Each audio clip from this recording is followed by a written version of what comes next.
નમસ્કાર. અમરેલી જિલ્લામાંથી એક સંવેદનશીલ અને ચર્ચાસ્પદ મામલો. રાજુલાની 25 વર્ષીય યુવતી સાથે જોડાયેલ મુદ્દો સોશિયલ મીડિયામાં વાયરલ. યુવતીના વાયરલ વિડીયો બાદ હવે તેના પિતાનો વિડીયો પણ સામે આવ્યો. યુવતીના પિતા અરવિંદ પરમારે સોશિયલ મીડિયા મારફતે પોતાની દીકરીને પરત આવવા અપીલ કરી. તેમણે જણાવ્યું છે કે દીકરીએ જે નિવેદનો આપ્યા છે તે તેની માનસિક સ્થિતિને કારણે હોઈ શકે અને તે અણસમજમાં આવી વાતો કરી રહી છે. પિતાએ વધુમાં પોલીસ પ્રશાસન અને સમાજના આગેવાનોને પણ અપીલ કરી છે કે તેમની દીકરીને સુરક્ષિત રીતે પરત લાવવામાં મદદ કરે. સમગ્ર મામલે હાલ સ્થાનિક સ્તરે ચકચાર. વધુ સમાચાર માટે જોડાયેલા રહો આરબી ગુજરાત ન્યૂઝ, રાજકોટ.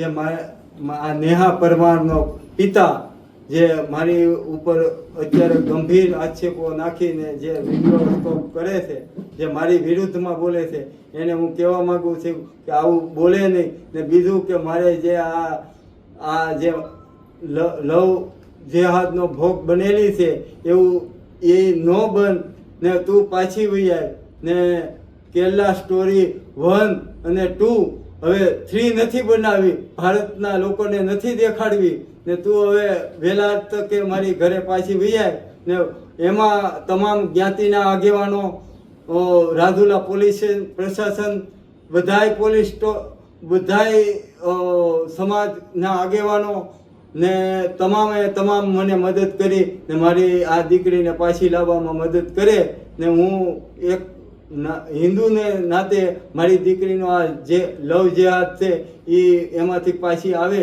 એ રીતે હું એને વિનંતી કરું છું કે મારી દીકરી પાછી લઈ આવો ને મારે એ દીકરીને આ વિશે બીજું તો નથી કહેવું, પણ વહેલી તકે આવે. આ 10 દી થયા, હજી કંઈ છું નથી, એટલે મારે એને લાવવાની છે ને જેમ ઓલા ફ્રીજમાં એને જે કાંઈ મારી વિશે મા બાપ વિશે બોલી છે એ એને જેમે ઓલા મગજ ઉપર અસ્તિત્વ છે એનો એટલે એ બોલે, નકર મા બાપ વિશે કોઈ દી બોલાય નહીં ને એને ખબર છે.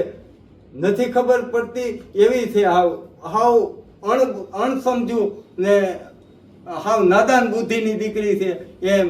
પાછી આ પોલીસ પ્રશાસન, હિન્દુ ભાઈઓ, બધા રાજકીય નેતાઓ બધાય મારી વતી એને મહેનત કરી મને મારી દીકરીને પાછી લાવો એવી હું જાહેર જનતાને વિનંતી કરું ને વહેલી તકે ઘરે આવે એવી હું મારે બધાને વિનંતી છે. જય સિયારામ.